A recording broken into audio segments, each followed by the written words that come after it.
In Riverton, corruption wore a badge. For years, Sergeant Wade Kane and his crew acted with impunity.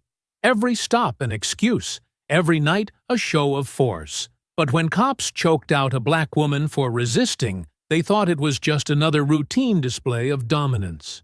To them, she looked ordinary, powerless, and easy to silence.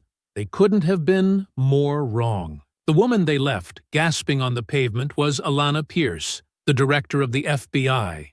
And their brutality would ignite not fear, but a firestorm that threatened to bring their entire empire crashing down. Before we go any further, comment where in the world you are watching from, and make sure to subscribe, because tomorrow's story is one you don't want to miss. The night air hung heavy over Riverton's east side. Alanna Pierce adjusted her gray sweatshirt as she walked away from her mother Ruth's house, grocery bags now empty and folded in her pocket.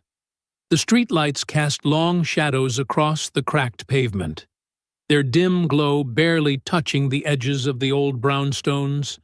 A police cruiser's lights suddenly flared to life at the corner ahead, splashing red and blue across brick walls and parked cars. Alanna slowed her pace, watching as 3 officers surrounded a young black man she recognized, Keon Brooks, a quiet kid who helped out at her mother's church. "I said, you fit the description." Sergeant Wade Kane's voice cut through the night. His broad shoulders blocked the streetlight, casting his face in shadow. "Arms where I can see them." "Please, sir. I just left my grandmother's house." Keon's voice trembled. "I didn't do anything wrong. I'm a student at the community college." Alanna's jaw tightened. She knew this scene too well, had seen it play out countless times before. 2 patrol officers flanked Kane, their hands resting on their belts. "Ma'am, stay back," one officer called out as Alanna approached. "This doesn't concern you." "I'm just a concerned citizen," Alanna said evenly, keeping her voice calm and measured. The young man appears cooperative. "There's no need for 3 officers." Kane turned, his face twisting into a sneer. "Back up now, or you'll be joining him." "I'm asking you to de-escalate," Alanna continued, her hands visible at her sides. "He's clearly not a threat." "Last warning," Kane growled. Everything exploded in an instant. One officer lunged for Keon, grabbing his arm. The teen flinched, and Kane shouted, "Stop resisting!" Alanna moved without hesitation. Years of FBI training took over as she deflected the second officer's grab, using his momentum to sweep him off balance. Her elbow caught Kane's partner in the solar plexus as he charged, doubling him over. "Stop! You're making this worse!" Kane bellowed, unclipping his baton. The street erupted into chaos. Alanna blocked a wild swing from the first officer, trapped his arm, and used a joint lock to force him down. Her movements were precise, defensive, meant to control, not harm. But they kept coming. The second officer recovered, throwing a punch that grazed her shoulder. Alanna pivoted, using his weight against him, sending him stumbling into a parked car. Red and blue lights strobed across the scene, turning the violence into a brutal dance of shadows. "Get her! Resisting arrest!" Kane's voice boomed as neighbors began emerging onto their porches. Someone held up a phone, recording. Alanna managed to keep 3 trained officers at bay for several long moments, her defensive tactics creating space for Keon to scramble back. But Kane changed the equation. He bull-rushed her from behind while she deflected another officer's grab. The impact drove her forward. Alanna rolled with it, trying to break free, but Kane's weight bore her down. The concrete scraped her cheek as thick arms wrapped around her throat. "Stop resisting!" The words became a chant as the other officers piled on, knees driving into her back, hands roughly pulling her arms. "You're killing her!" Keon's terrified voice cut through the chaos. More phones appeared in windows and doorways, their lights like stars in the darkness. Alanna fought to tuck her chin, to protect her airway, but Kane's grip was like iron. Her lungs burned. The edges of her vision began to darken as Kane's snarl filled her ear. Should have listened. Resisting arrest. The red and blue lights began to blur, strobing slower and slower as consciousness slipped away.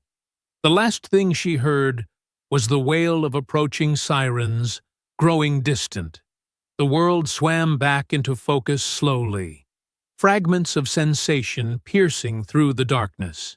Cold asphalt pressed against Alana's cheek, rough and sticky with oil. Her wrists burned from the tight metal handcuffs digging into her skin. A heavy knee ground into her back, making each shallow breath a struggle. Red and blue lights still pulsed across the scene, but now more sirens wailed in the distance, growing closer. Her head throbbed where it had hit the ground. The taste of copper filled her mouth. "You're choking a woman!" a voice shouted from somewhere above. "What's wrong with you?" "Get back! Everyone back!" one of the officers yelled at the gathering crowd. The knee on Alana's back pressed harder, sending fresh pain shooting through her ribs. "She wasn't resisting," another neighbor called out. "We all saw it. We got it on video." Through blurry vision, Alana could make out phones held high, their lights like accusatory eyes in the darkness. More cruisers pulled up, their doors slamming as backup arrived. To her left, she heard Keon grunt in pain. Her eyes focused just enough to see them roughly shoving him against a patrol car, his hands cuffed behind his back. His young face was pressed against the cold metal, fear evident in his wide eyes. "Stay still, boy," one officer growled. Alana tried to lift her head, gathering what little strength remained. Her throat felt like it was on fire, each breath raspy and painful. "Get off!" she managed to gasp before darkness crept back in at the edges of her vision. The pressure on her back suddenly increased. "Shut up!" a voice hissed above her. More shouting filled the air as neighbors pressed closer, held back by the newly arrived officers. The crowd's anger was palpable, their voices rising in unified outrage. "Y'all gonna kill her right here in the street. She was trying to help that boy." "This ain't right!" Sirens cut through the chaos, different ones this time. An ambulance pulled up, its white and red lights adding to the surreal light show. Heavy boots approached quickly. "Move! Emergency medical services!" a firm voice commanded. "Get off her now!" The knee finally lifted from Alana's back. She gulped in air, her chest heaving against the pavement. Two EMTs knelt beside her, their practiced hands quickly checking her vital signs. The first one, younger with close-cropped hair, leaned in close to examine the darkening bruises around her neck. His eyes narrowed in recognition, then widened in uncertainty. "Ma'am, can you hear me?" the second EMT asked, gently turning her head to check her pupils. "Can you tell me your name?" Alana tried to respond, but only managed a hoarse whisper before another wave of dizziness washed over her.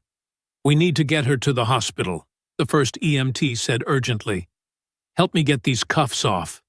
"She's under arrest," Kane barked, stepping forward. His badge caught the strobing lights as he loomed over them. "She needs immediate medical attention," the EMT countered firmly. "Protocol says the cuffs come off." After a tense moment, Kane nodded to another officer, who produced a key. The cuffs finally clicked open, leaving angry red marks on Alana's wrists.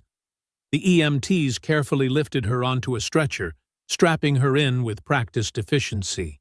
As they wheeled her toward the ambulance, Kane's voice carried across the scene. "Another thug off the street!" The crowd's angry response was cut off as the ambulance doors closed. Inside, the younger EMT began hooking up monitors while his partner prepared an IV line. The siren wailed to life above them. "Let's see some ID," the first EMT muttered, reaching for the wallet in Alana's sweatpants pocket. He flipped it open, probably expecting a driver's license. Instead, his fingers froze on the distinctive federal credentials. His face drained of color as he read the identification. The gold FBI shield gleamed under the ambulance's interior lights. Below it, clear black letters spelled out, Dr. Alanna Pierce, Director, Federal Bureau of Investigation. "Oh my God," he whispered, looking down at his patient's battered face with new understanding as the ambulance raced through the night, its sirens screaming a warning to all who heard it. The harsh fluorescent lights of the emergency room pierced through Alanna's eyelids as consciousness slowly returned. Her throat felt like sandpaper, and every breath brought a dull ache to her ribs. The steady beep of monitors mixed with hurried footsteps and hushed voices around her. "Blood pressure's stabilizing," a nurse said softly, adjusting something above Alanna's head. Through half-opened eyes, she saw two security guards near her door, their heads bent close together in conversation. The taller one kept glancing at her with poorly concealed awe. "That's really her, Director Pierce?" he whispered to his partner. "FBI credentials don't lie," the other replied. "Word's already spreading." The change in the hospital staff was immediate and obvious. A doctor who had been briskly efficient minutes earlier now approached with careful deference, his clipboard clutched tight against his chest. "Director Pierce," he said gently. "I'm Dr. Matthews. How's your pain level? We've documented the bruising around your throat and neck." Alanna tried to speak, but managed only a raspy whisper. A nurse quickly brought her ice chips, handling the cup like it was made of crystal. "Small sips," the nurse advised, her eyes wide with concern. "Your throat took quite a beating." The floor's charge nurse appeared in the doorway, speaking in urgent tones to someone in the hallway. More footsteps approached rapidly, these ones heavy, anxious. Police Chief Warren burst into the room, his face ashen. His uniform was hastily arranged, tie slightly crooked, suggesting he'd dressed in a hurry. Sweat beaded on his forehead despite the cool hospital air. "Madam Director," he stammered. We had no idea."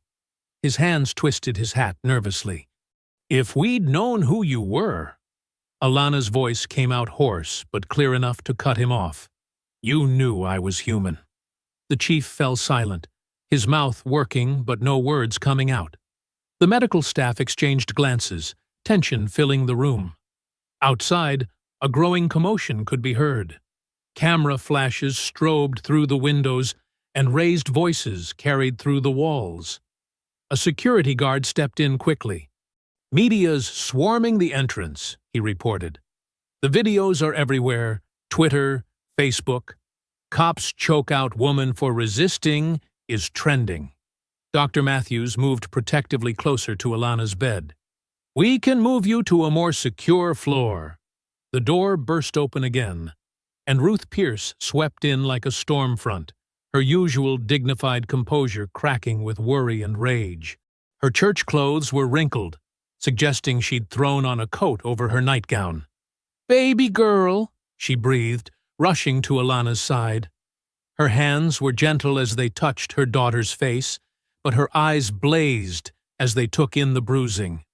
"Look what they did to you." "Mama," Alanna whispered, managing a weak smile. "I'm okay."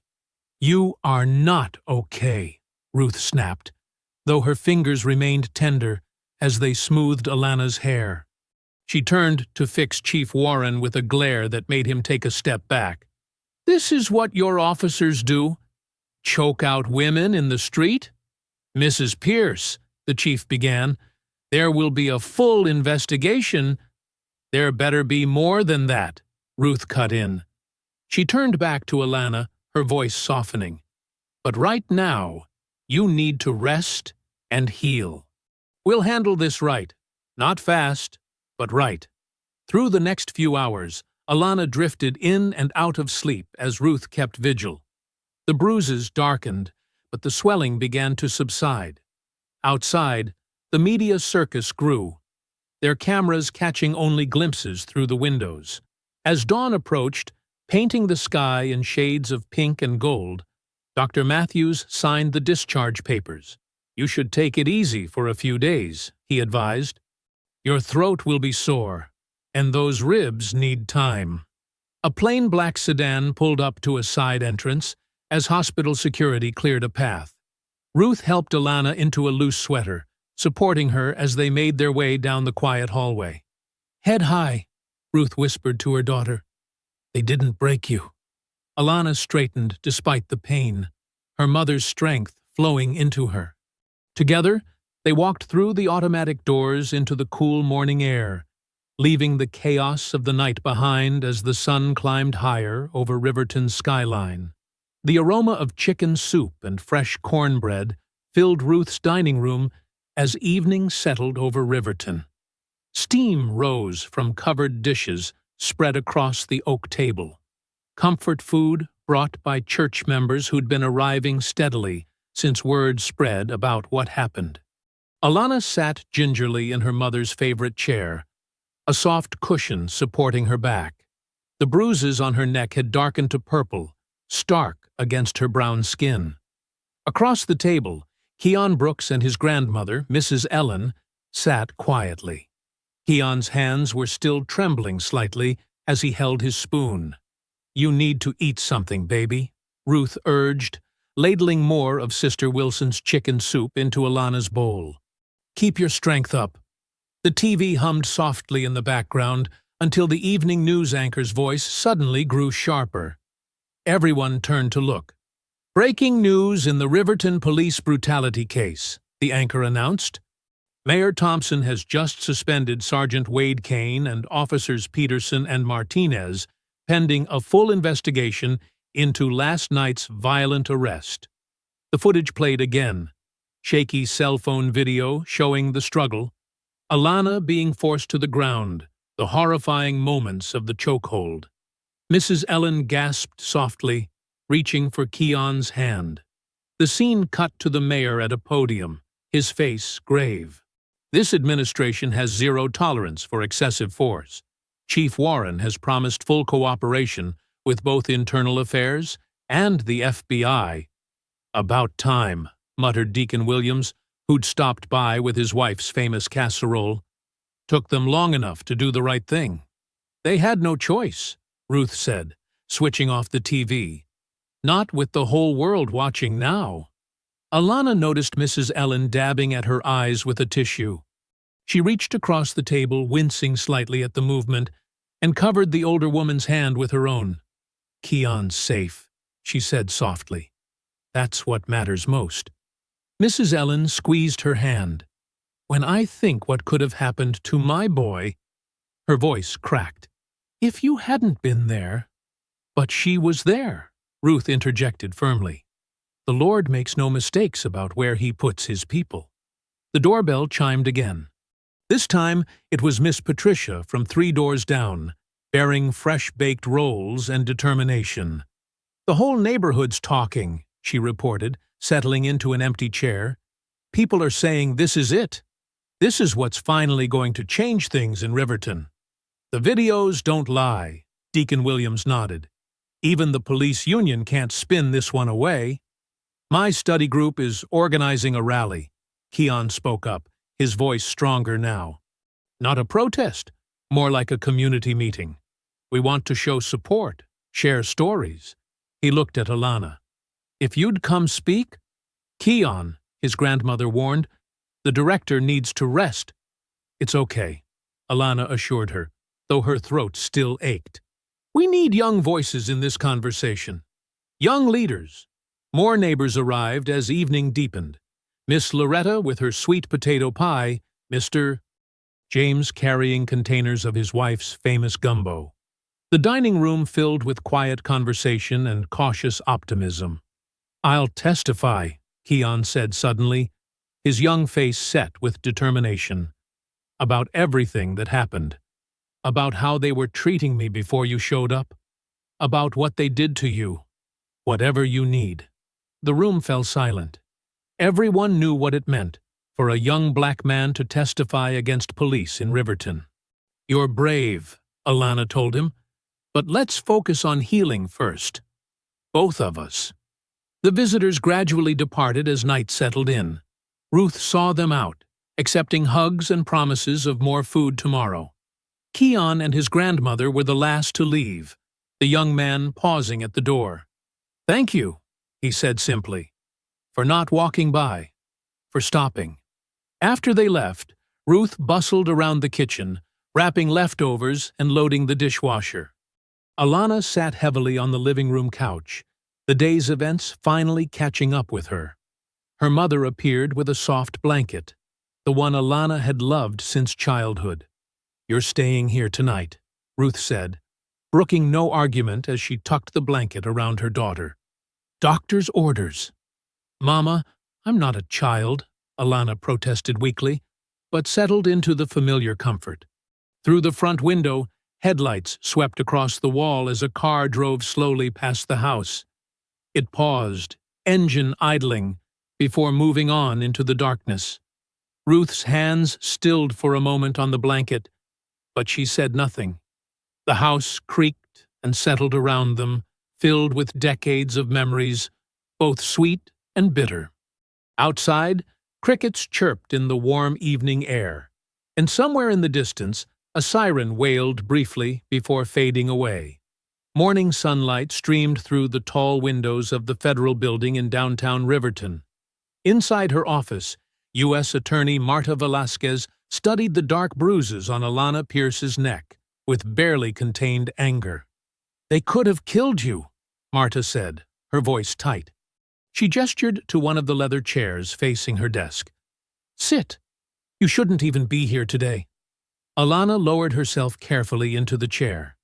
Despite the pain medication, every movement pulled at sore muscles. "We need to talk, Marta." "There's something you don't know."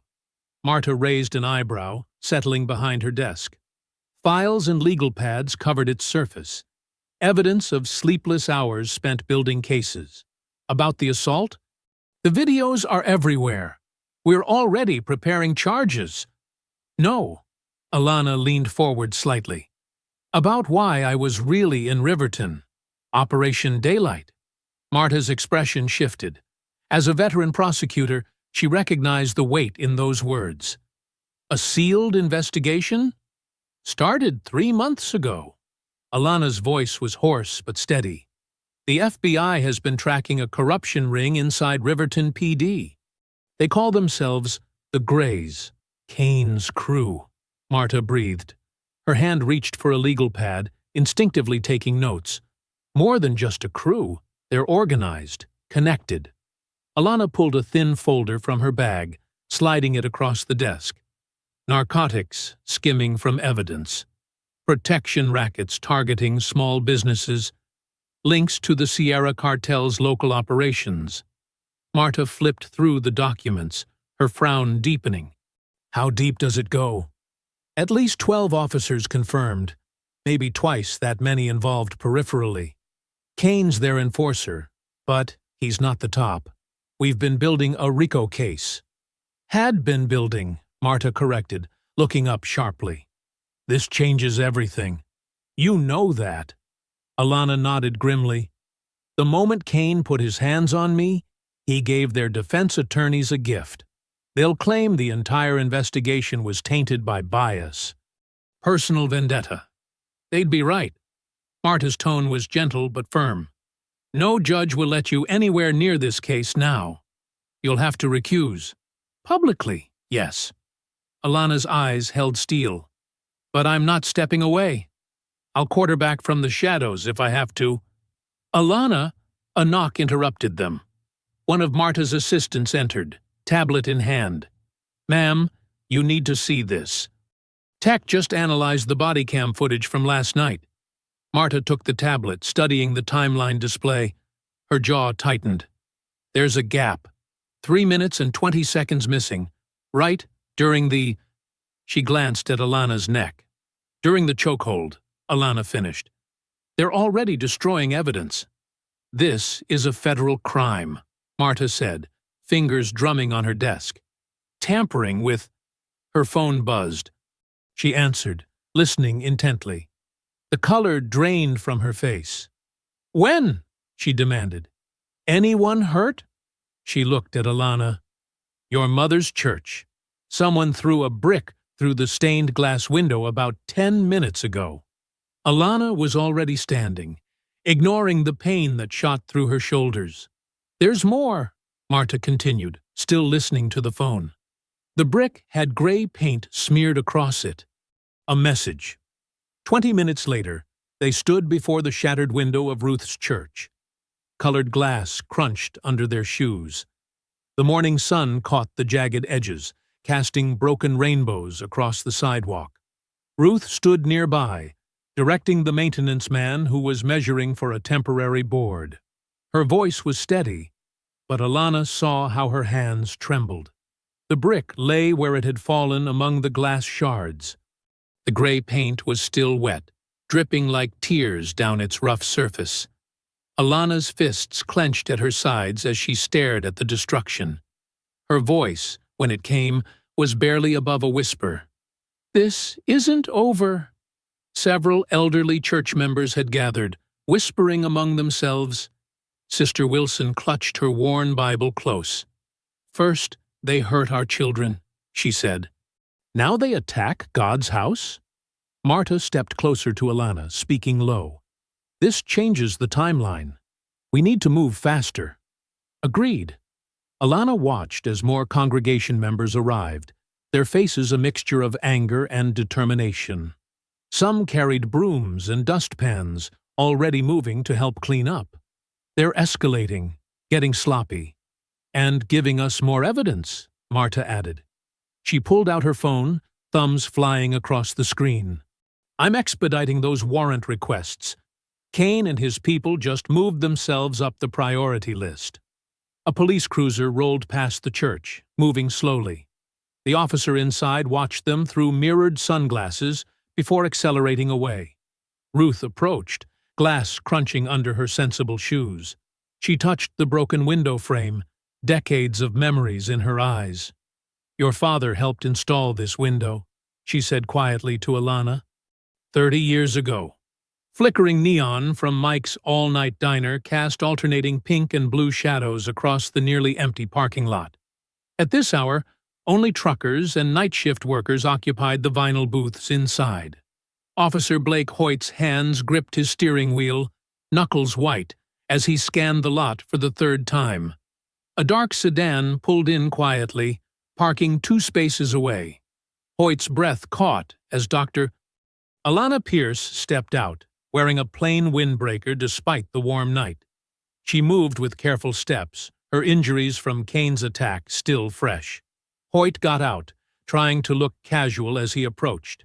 His uniform was at home. He wore jeans and a Riverton Raiders baseball cap. "Dr. Pierce," he whispered, "thanks for meeting me." "Let's walk," she said, gesturing toward the edge of the lot, where shadows pooled beneath old oak trees. Her voice was still rough from the chokehold.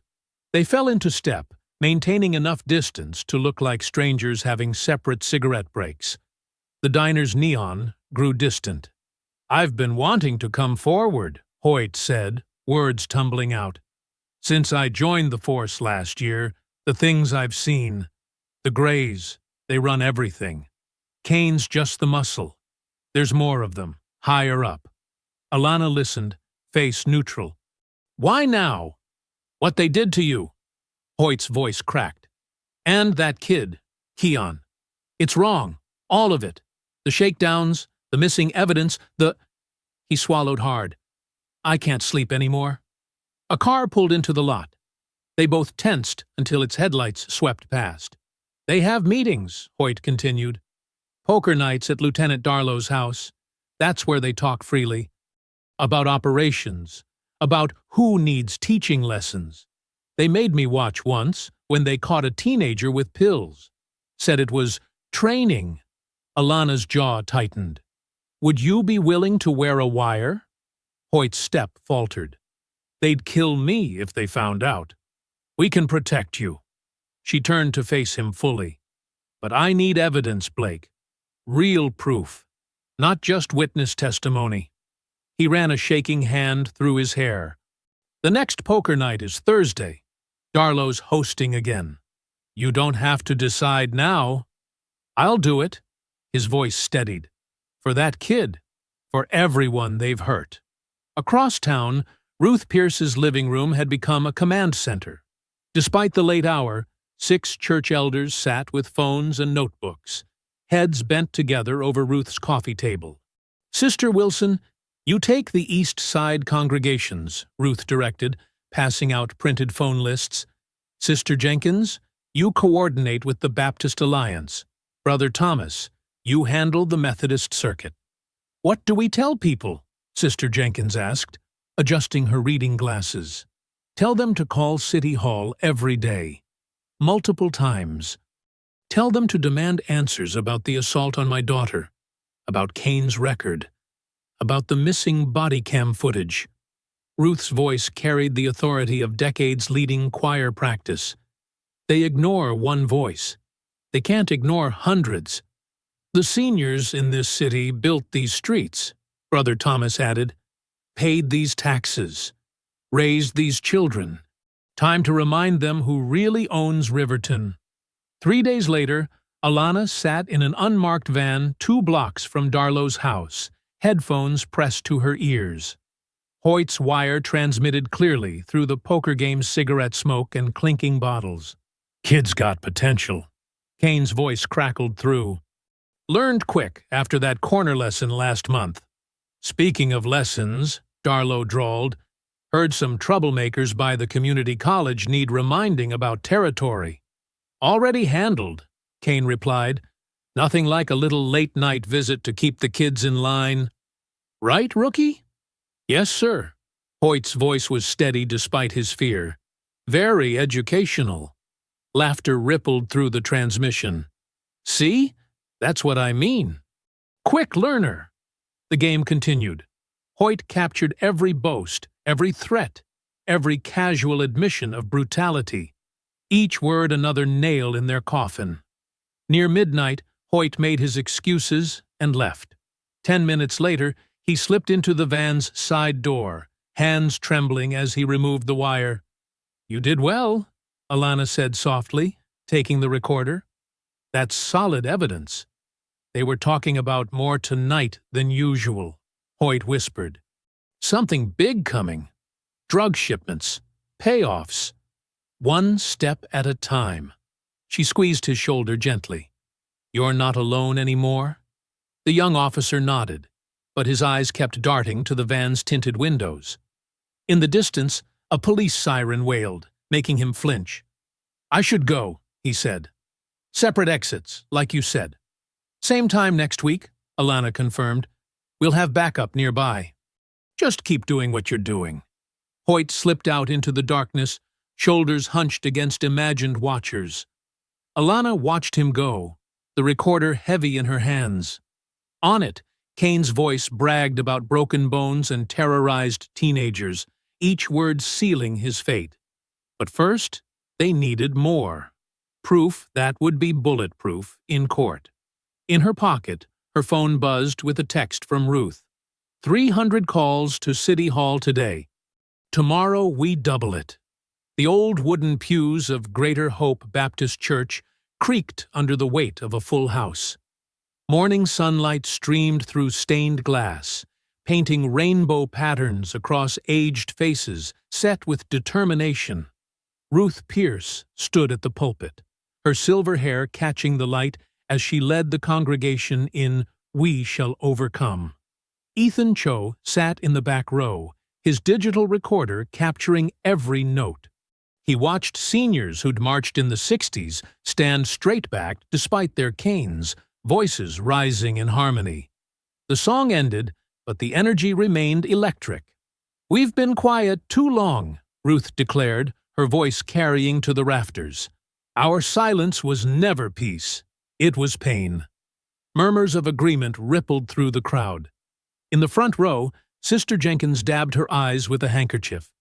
"Brother Cho is here today," Ruth continued, gesturing toward Ethan. "He wants to hear our stories, the truth about what's been happening in Riverton. Who wants to start?" A forest of weathered hands rose. Ethan moved to the front, recorder ready. Mr. Washington, 82, spoke first. "My grandson stopped 3 times in 1 week. Same corner, same officers. No reason given.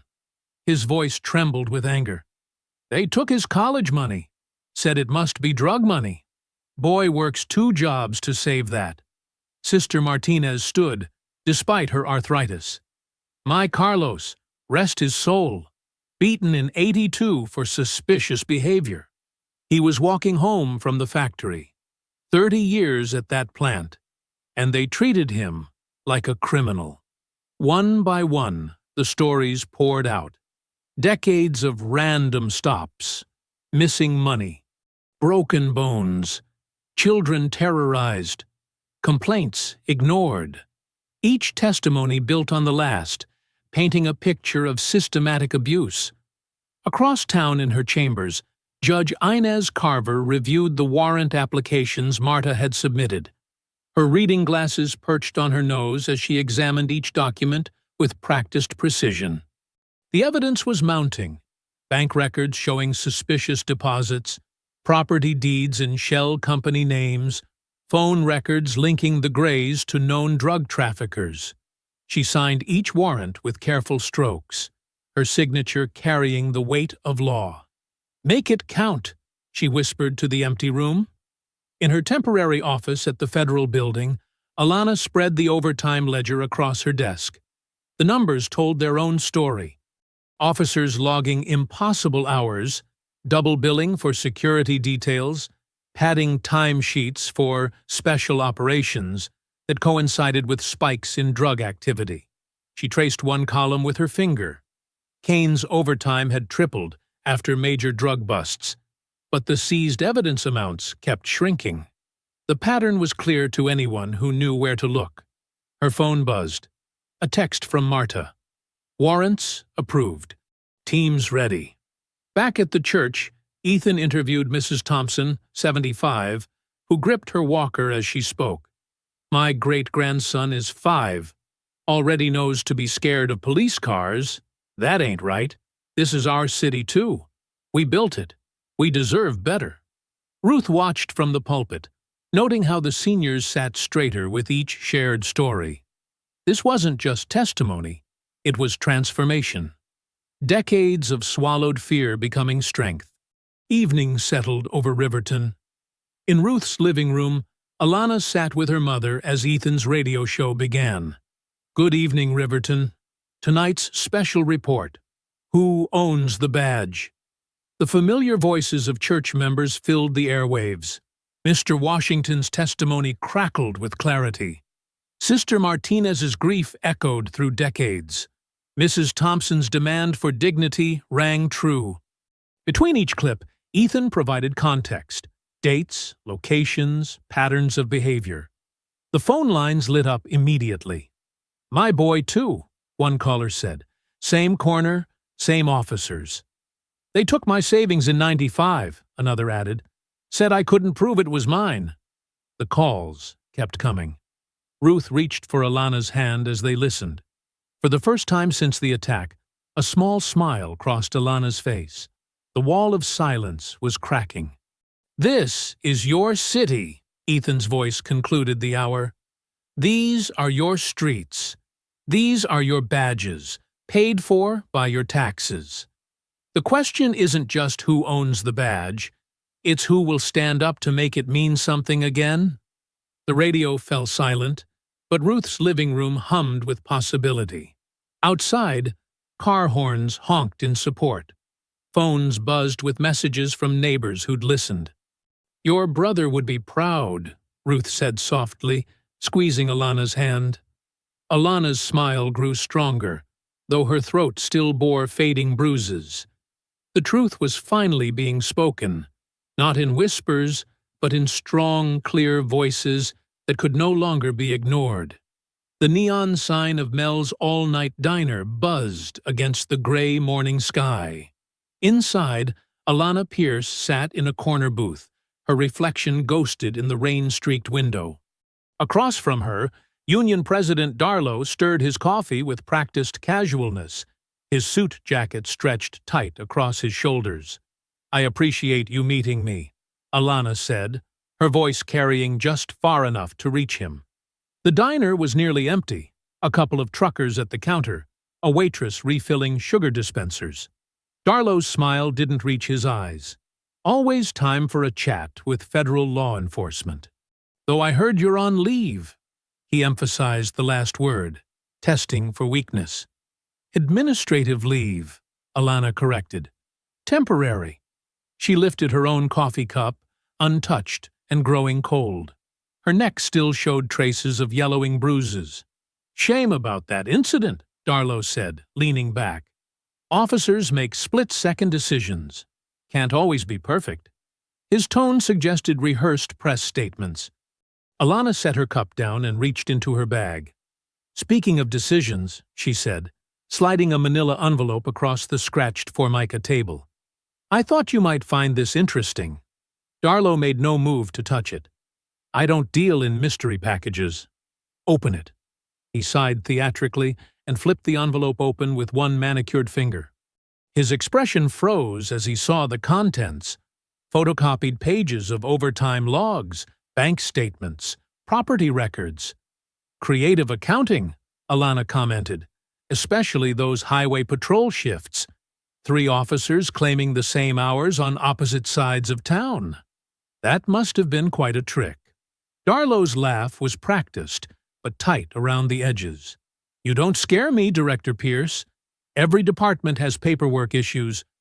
Nothing here a good auditor couldn't explain. Officer Chen might disagree, Alana said quietly. And Officer Martinez. Officer Thompson, too. They're all very interested in protecting their pensions. The color drained from Darlow's face, though his smile remained fixed. You're bluffing. Rodriguez already gave a statement. Full immunity. Alana took another manila envelope from her bag. Would you like to see the transcript? Darlow's hand twitched toward it, then stopped. You're overplaying your hand. 1 dirty cop making wild claims. 8 dirty cops, Alana corrected. So far, all with documentation. All willing to testify about the Gray's operation. The overtime fraud is just the beginning. A muscle jumped in Darlow's jaw. Outside, thunder rolled across the city. Think about your retirement, James, Alana said, using his first name deliberately. 28 years on the force. That's a nice pension waiting. Would be a shame to lose it over loyalty to Kane. You threatening me? Darlow's voice dropped to a growl. Offering you a choice. Alana slid a business card across the table. U.S. Attorney's Office. Make the call by tonight. Darlow's knuckles whitened around his coffee cup. You'll regret this. You have no idea what you're walking into. I know exactly what I'm walking into, Alana replied. The question is, do you know what you're protecting? How deep does Kane's operation really go? The waitress approached with a coffee pot. Darlow waved her away with forced cheerfulness. Kane's a decorated officer, he said when she was gone. Community servant. You're chasing shadows. I'm chasing evidence. Alana tapped the envelopes. Bank records don't lie. Neither do property deeds or phone logs.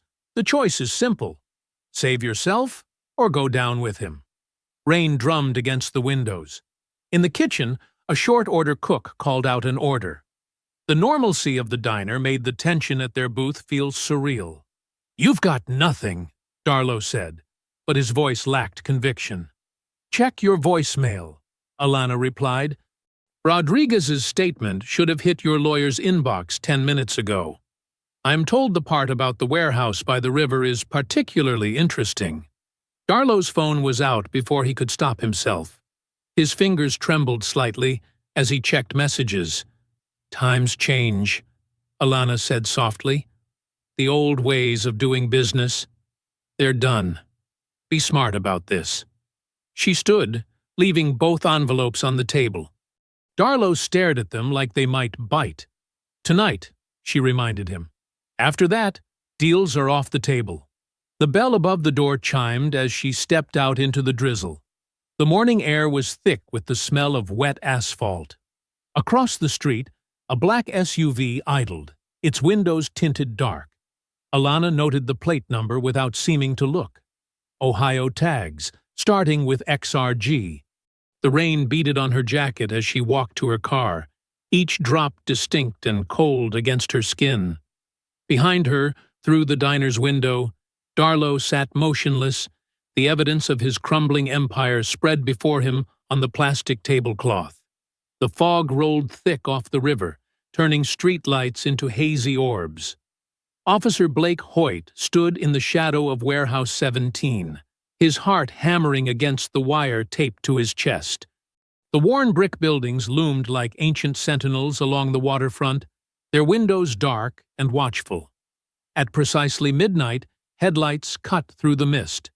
3 vehicles pulled up: Kane's pickup, a black SUV with the familiar XRG plates, and a white panel van.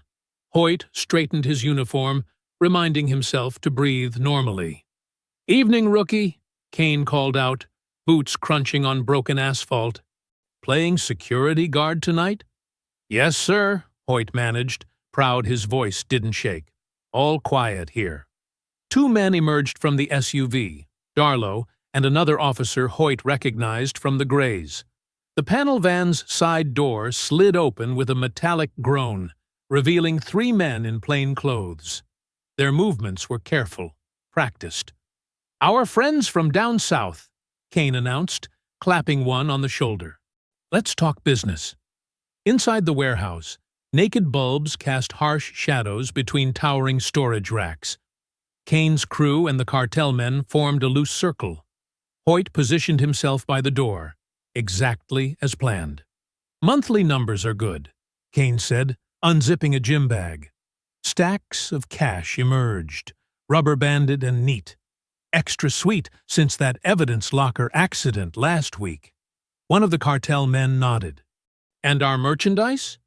"Moving smooth through the east side," Darlow reported. "School zones are gold mines if you know how to work them." Hoyt's stomach turned, but he kept his face neutral. The wire caught every word. The white van's cargo proved to be boxes of pills, prescription labels intact. "Straight from the evidence room," Kane bragged. "Logged as destroyed." Suddenly, floodlights blazed through the high windows. "FBI! Everyone on the ground!" The warehouse erupted in chaos. Doors crashed open as federal agents swarmed in, weapons drawn. Kane lunged for his sidearm, but found 3 laser sights already dancing on his chest. "Don't!" Marta Velasquez's voice rang out. She stepped through the door, badge gleaming. "It's over." Outside, news vans screeched to a halt. Ethan Cho's voice crackled over car radios and emergency scanners. "Breaking news! Federal agents have just raided a warehouse on River Street. Multiple Riverton police officers are being taken into custody." Kane's eyes found Hoyt.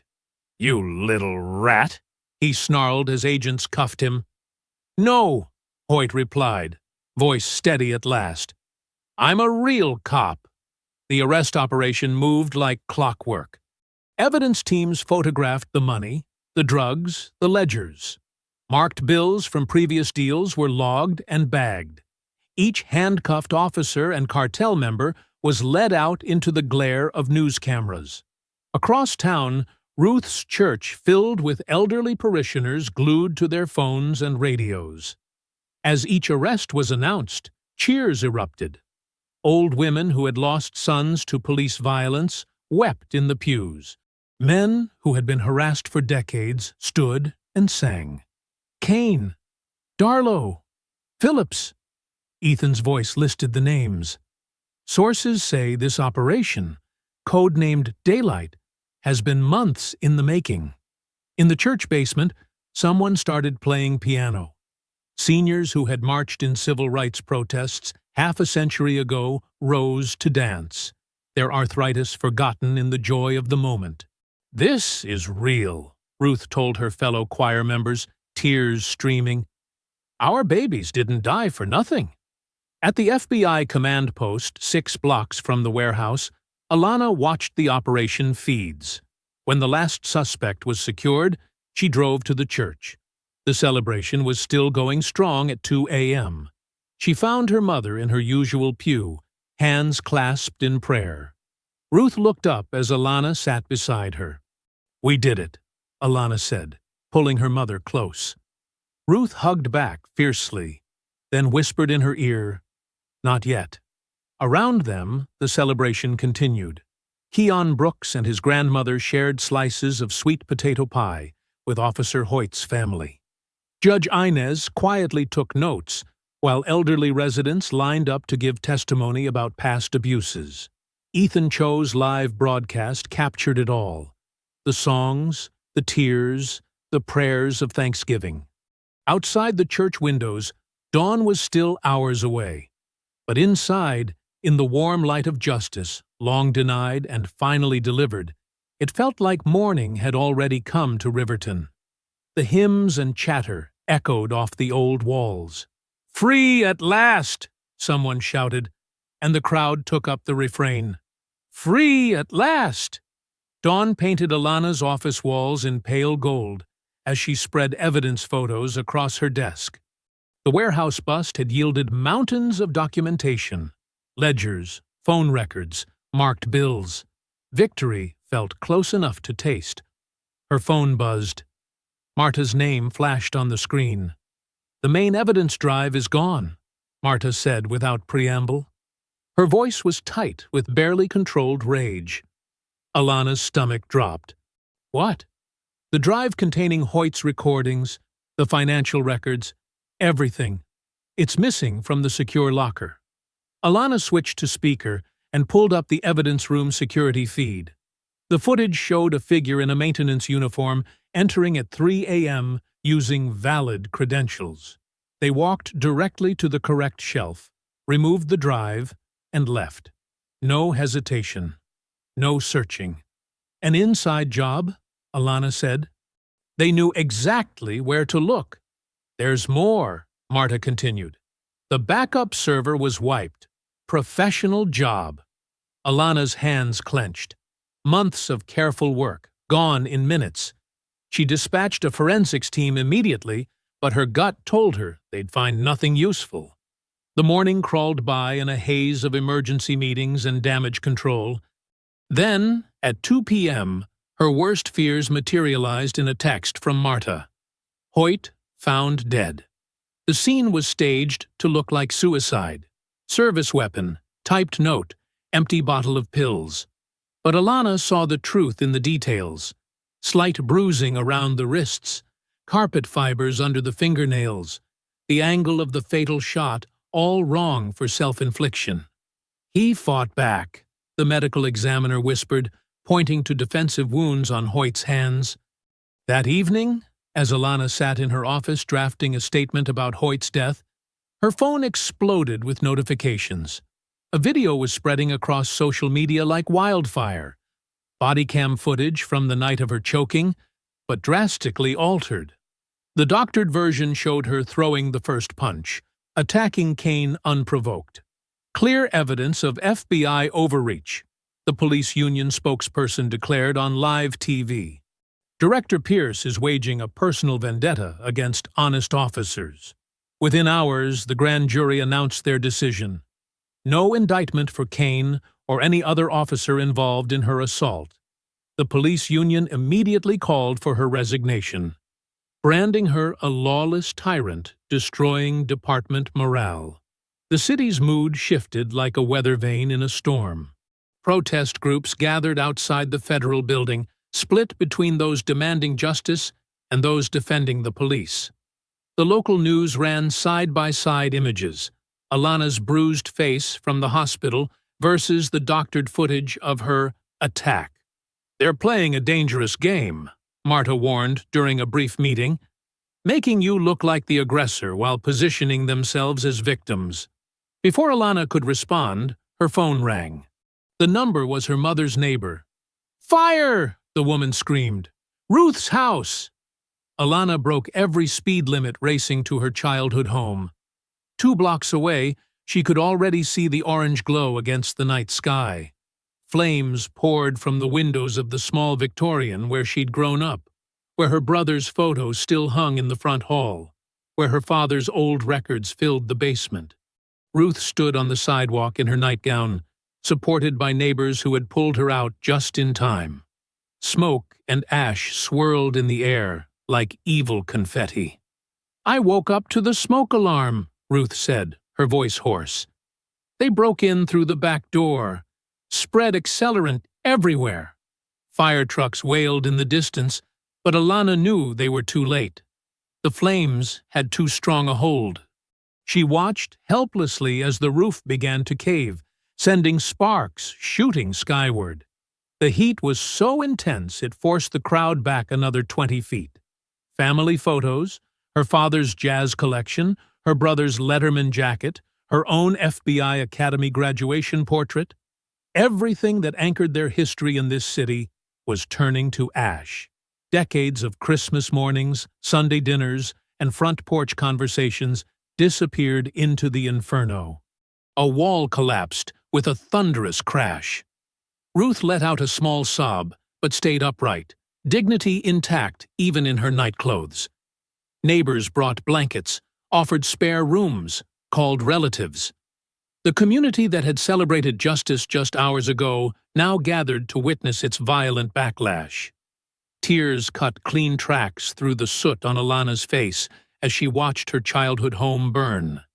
This wasn't just about evidence anymore, or careers, or even justice. The Greys had made it deeply, brutally personal. The fire's glow reflected in the windows of surrounding houses, where faces peered out in fear and sorrow. Sirens echoed off brick walls. Emergency lights painted the scene in alternating red and blue, the same colors that had flashed across her vision as Kane choked her on that dark corner. In the distance, a car horn sounded 3 short blasts, the Greys' signal. They were watching, making sure their message was received. Ruth's hand found Alana's in the dark. Both women stood silent as their home, and all its memories, burned to the ground.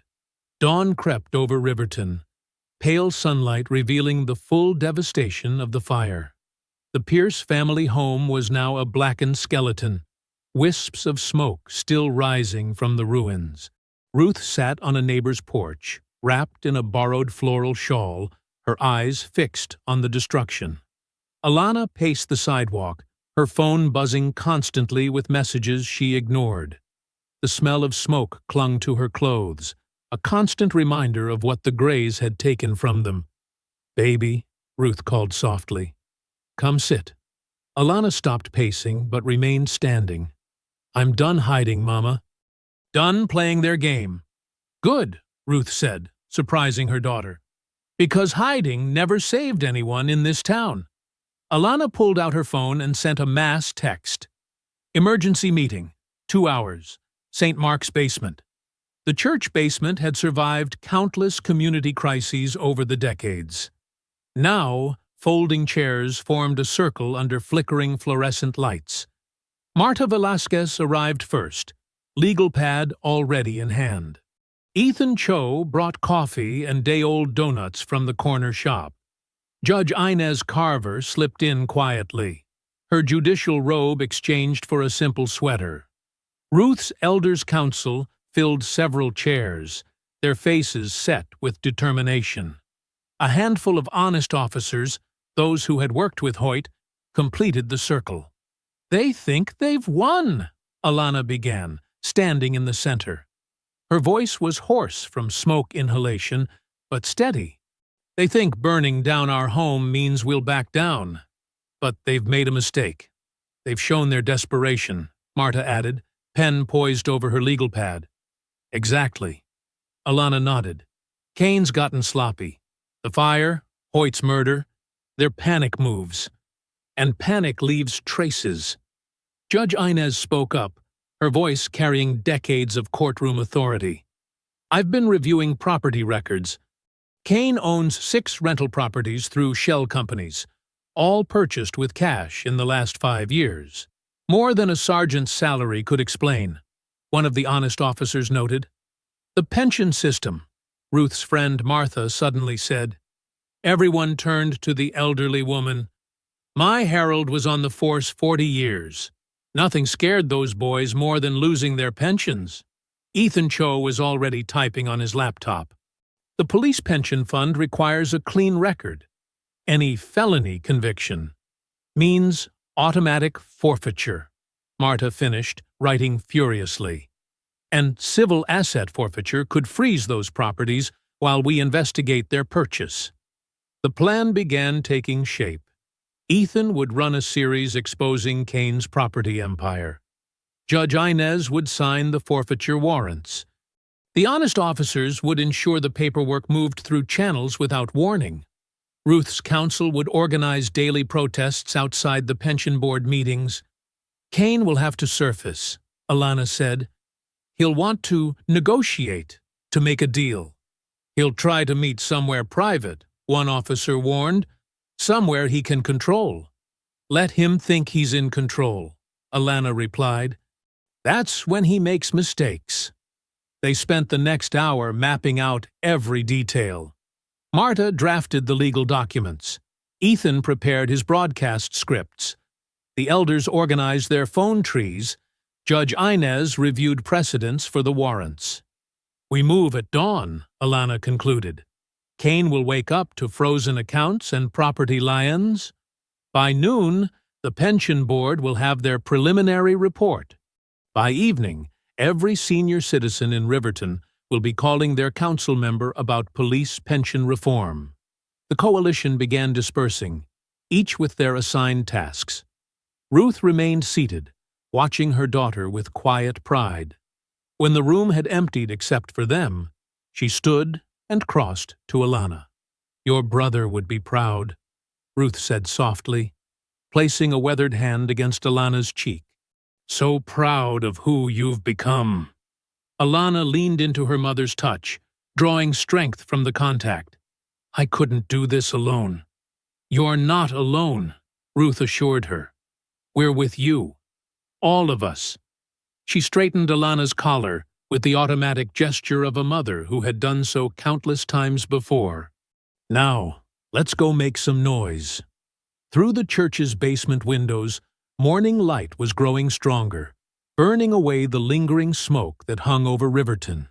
In the parking lot, cars started up as their unlikely coalition headed out to set their trap. The time for hiding was over. The parking structure loomed like a concrete fortress, shadows dancing between support pillars. Alana stood on level 3, her back against a concrete wall, waiting. The city sprawled below, a maze of streetlights and dark alleys. A black SUV growled up the ramp, headlights off. Kane emerged first, a police issue baton already in hand. 2 heavies flanked him. Alana recognized them from the original choking incident. Both wore dark jackets that couldn't quite hide their shoulder holsters. No badge tonight. Alana's voice carried across the empty garage. Kane twirled the baton. Didn't think we needed the formalities. 3 against 1? Still can't fight fair? The heavies spread out, trying to flank her. Their footsteps echoed off concrete walls. Kane's face twisted into an ugly smile. You should have stayed down the first time. He lunged, baton whistling through the air. Alana slipped left, letting it crack against concrete. Her elbow found his ribs, precise, brutal. Kane stumbled back with a grunt. The first heavy rushed in. Alana grabbed the nearest car door handle, yanked it open into his charge. The impact rang through the structure. She followed through with a palm heel to his temple, then drove her knee into his midsection. An armbar took him down, face pressed to oil-stained concrete. The second heavy was smarter, more cautious. He circled, looking for an opening. Kane recovered, baton ready. Getting tired? Kane taunted. No backup this time. Don't need it. Alana kept both men in view, stance balanced. They came at her together. Alana used their size against them, ducking under wild swings. Her defensive training took over. Deflect, counter, control. Each movement precise. Nothing wasted. The second heavy caught her shoulder with a glancing blow, but she turned it into momentum, sweeping his legs. Kane pressed his advantage, backing her toward a concrete pillar. The baton came down hard. Alana caught his wrist, twisted. The weapon clattered to the ground. But Kane was ready. He drove forward, slamming her against the pillar. His arms snaked around her throat, the same chokehold from that night on the corner. "Remember this?" he snarled. But Alana was ready. She tucked her chin, protecting her windpipe. Her hips shifted, center of gravity dropping. One smooth motion, rotate, hip throw. Kane hit the ground hard. She could have choked him then, could have given him a taste of his own medicine. Instead, Alana pinned him, one knee on his chest. "You're done," she said. Kane laughed, blood staining his teeth. "Done? I own this city.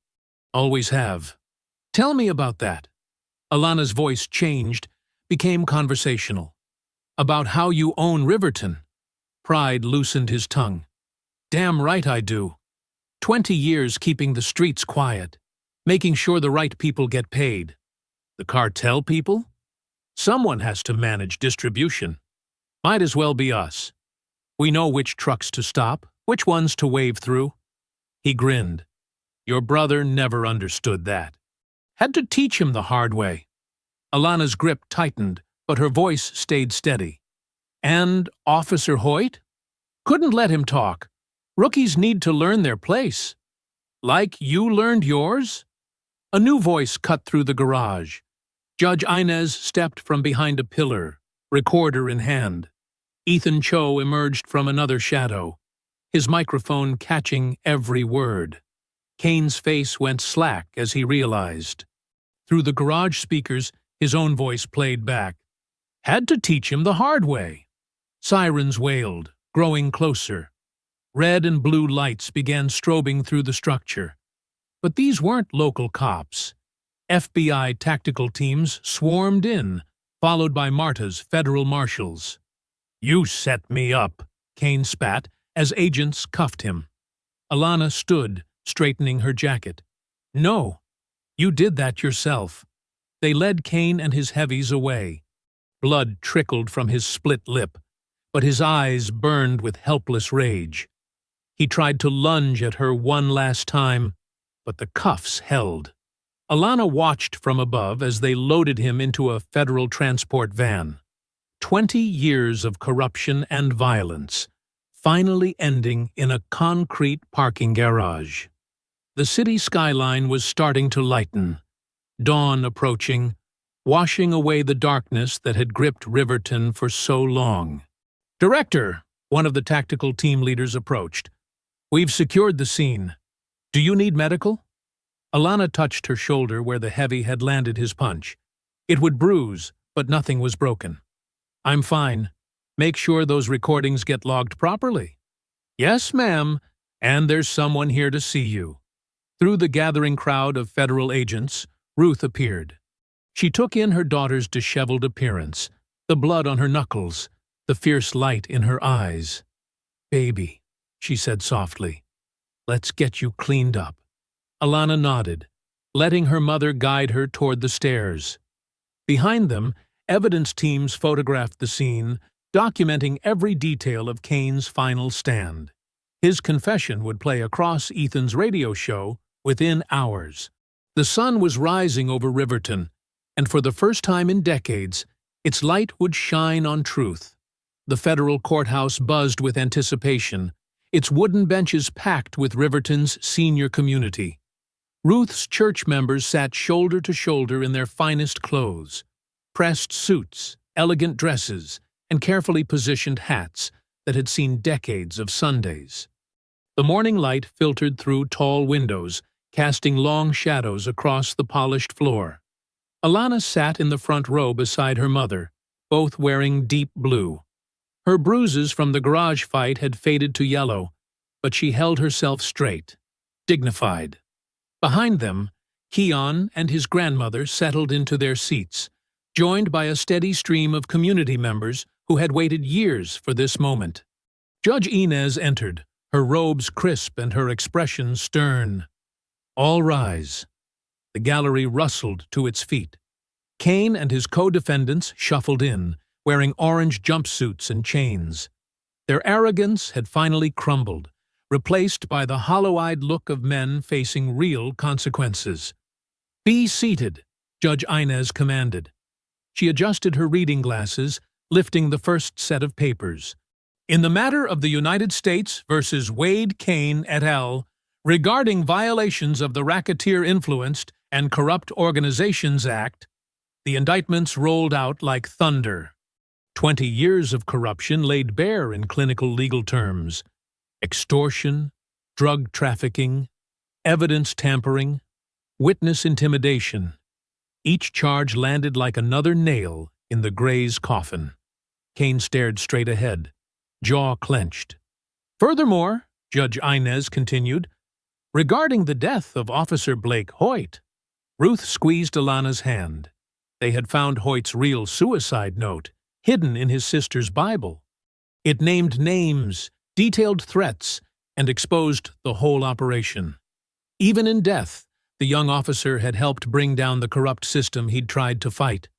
Union President Darlow sat separately from Kane, his expensive suit replaced by prison orange. The evidence drive had been found in his office safe, along with detailed records of payoffs and threats. His attempt to save himself by turning on Kane had come too late. On the matter of the falsified body cam footage, Judge Inez's voice sharpened. The tech responsible, a longtime Gray sympathizer, hunched in his seat. The court finds the deliberate manipulation of evidence particularly egregious. Alana watched the sentencing unfold with steady eyes. Kane received 30 years without parole. Darlow got 15. The tech and other conspirators faced varying terms, but none would walk free. The gallery remained silent, but the air crackled with vindication. Then Marta Velasquez rose, carrying a thick document. "Your Honor, the United States would like to present the terms of the negotiated consent decree."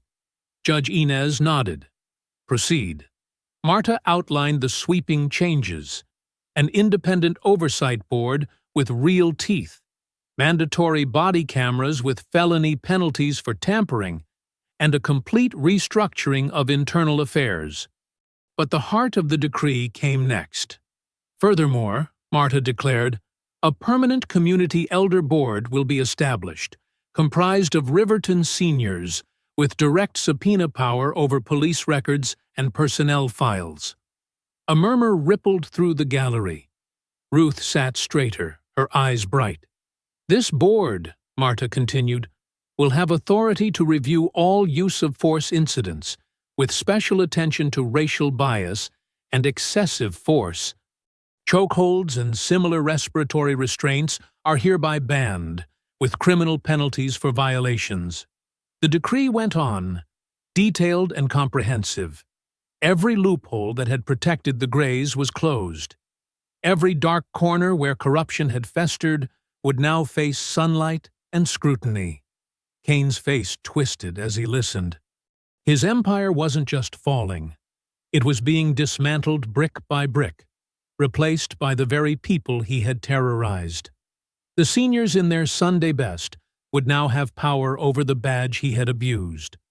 When Judge Inez asked for community statements, Ruth stood. Her voice carried clear and strong across the courtroom. "My son died on these streets 20 years ago," she said. "Today, we reclaim them. Not with violence, but with justice. Not with fear, but with oversight. Not alone, but together." She turned to look at Kane. "You thought you owned this city, but Riverton belongs to all of us. Every child walking to school, every elder at the bus stop, every family just trying to live in peace. Today, we take it back." Judge Inez brought down her gavel, making the decree official. As federal marshals led the defendants away, the gallery remained seated, absorbing the weight of the moment. Decades of struggle had led to this day. Ruth's hand found Alana's again. Tears shone in her eyes as she whispered, "Your brother would be proud." Alana squeezed back, her throat tight with emotion. Around them, other seniors dabbed at their eyes, or nodded in solemn satisfaction. Keon reached forward to touch Alana's shoulder in gratitude. Through the courthouse windows, Riverton spread out below, its streets and neighborhoods now free from the Gray's shadow. The consent decree wasn't just paper, it was a promise to every citizen that justice wasn't just a word. It was a living, breathing thing that belonged to the people. The late summer sun beat down on Ruth's partially rebuilt house as neighbors wielded hammers and paintbrushes. The charred skeleton had been replaced with fresh lumber, and the air smelled of sawdust and new paint instead of ash. Community members of all ages worked together, seniors directing operations from lawn chairs, while younger folks climbed ladders and hauled materials. Alana stood in what would become the new living room, watching through the open frame as Keon helped install windows. He wore a crisp button-down with his sleeves rolled up, looking more confident than the nervous teenager she'd met that fateful night. His U.S. Attorney's Office intern badge hung from his belt, catching the light. "Pass me that level, honey," Ruth called from where she supervised the kitchen reconstruction. She sat in her favorite chair, recovered from the fire and reupholstered by church ladies. A clipboard with paint samples rested in her lap. Alana handed over the tool, then paused to watch Mrs. Johnson from 3 doors down, carefully painting trim. The elderly woman's strokes were slow but precise, her Sunday manicure protected by work gloves. Every neighbor who could hold a brush or direct traffic had shown up to help. "The scholarship committee meets tomorrow," Keon said, stepping inside to grab his water bottle. "We've already got 5 applicants, all local kids wanting to join the Reformed Police Academy." Alana nodded, pride warming her chest. The Blake Hoyt Memorial Scholarship would support recruits from Riverton's poorest neighborhoods who committed to community-oriented policing. Hoyt's sister had cried when they'd proposed it, saying her brother would have loved knowing his death helped create positive change. "How's the internship?" Ruth asked Keon, adjusting her reading glasses to examine a paint swatch. "Amazing," he grinned. Ms. Velasquez, has me helping review community oversight applications. Says I have good instincts for who'll take the responsibility seriously." The sound of power tools paused as Pastor Marcus called everyone to gather for lunch. The workers filed into the yard where church members had set up folding tables loaded with fried chicken, potato salad, and sweet tea. The rebuilding effort had turned into a weeks-long community gathering. "Mail's here," announced Mrs.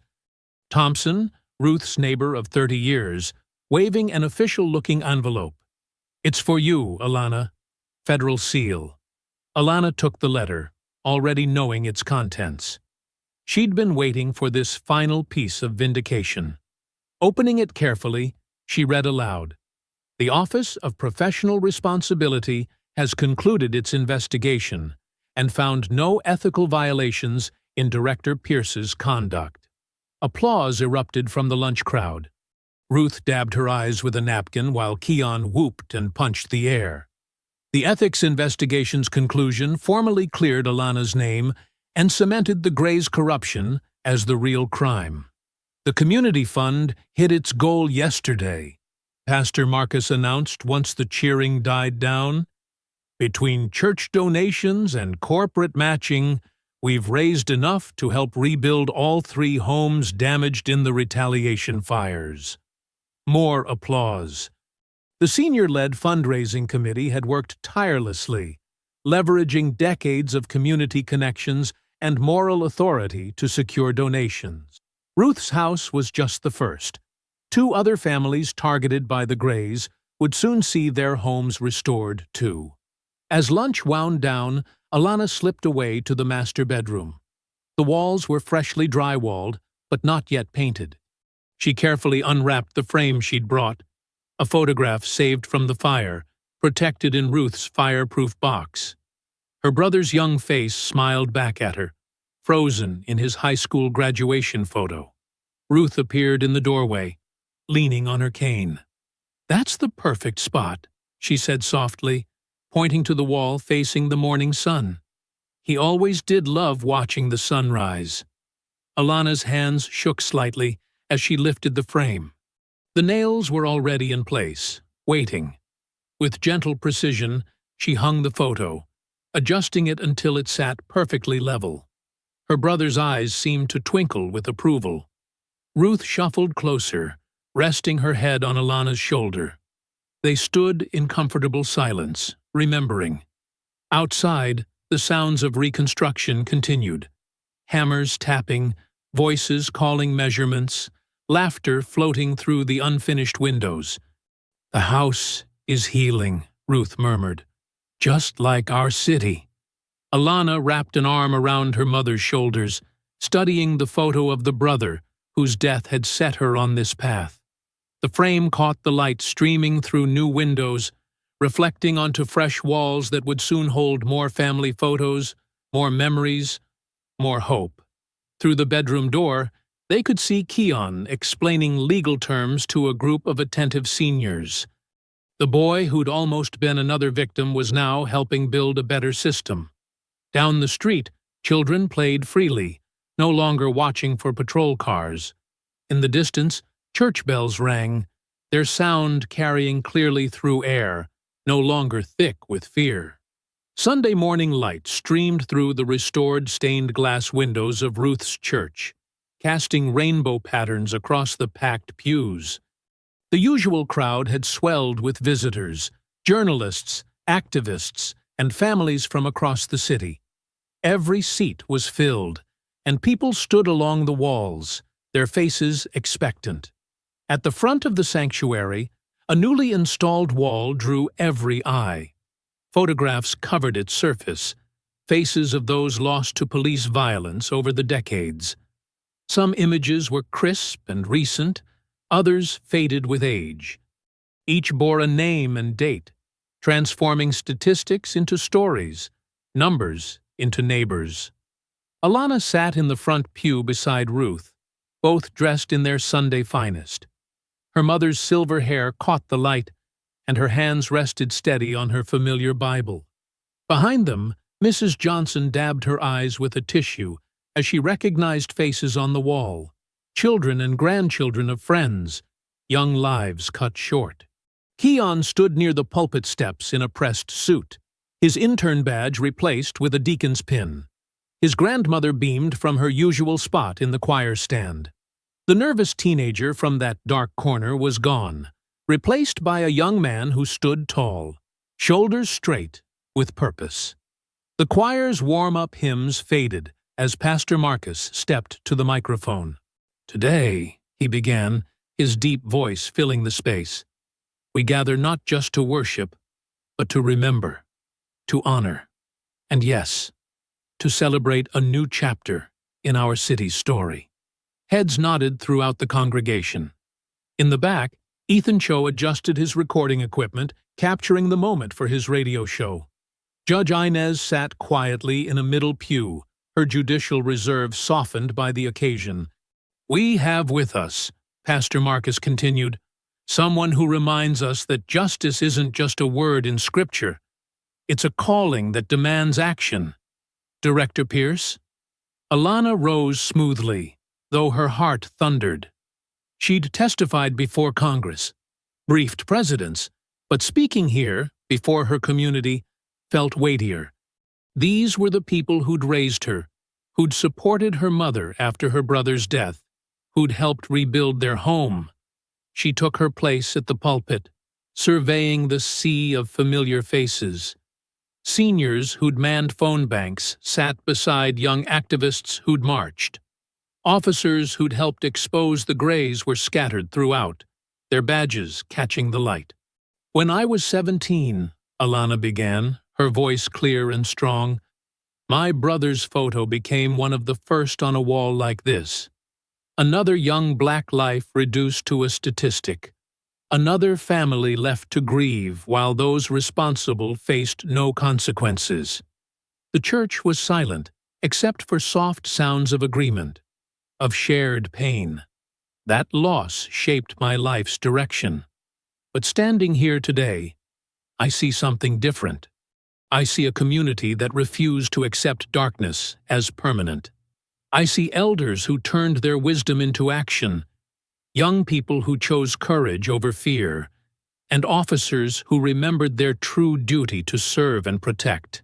She gestured to the wall of photos.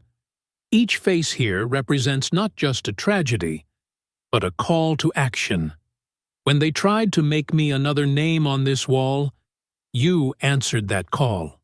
You flooded phone lines, shared evidence, testified in court. You proved that justice isn't something we wait for. It's something we build together.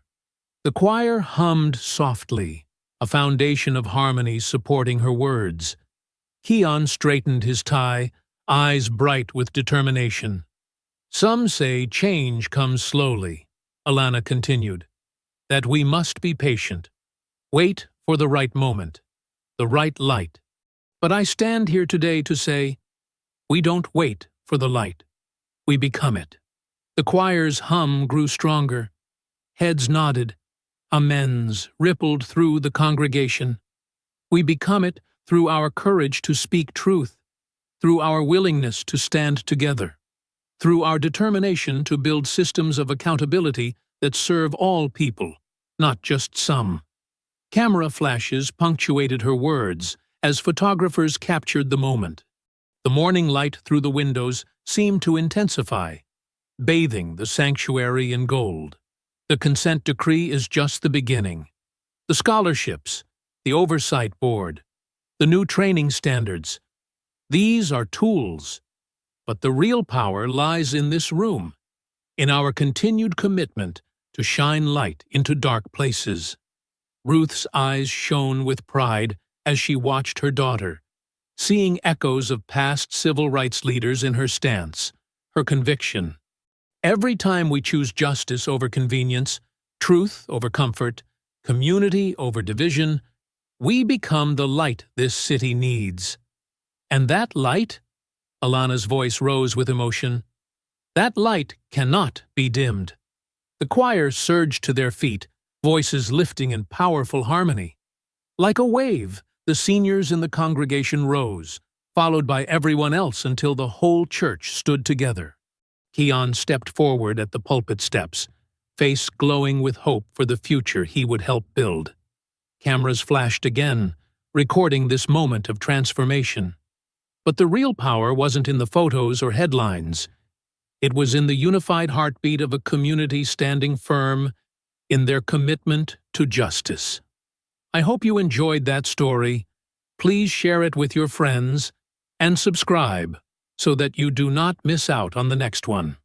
In the meantime, I have handpicked 2 stories for you that I think you will enjoy. Have a great day.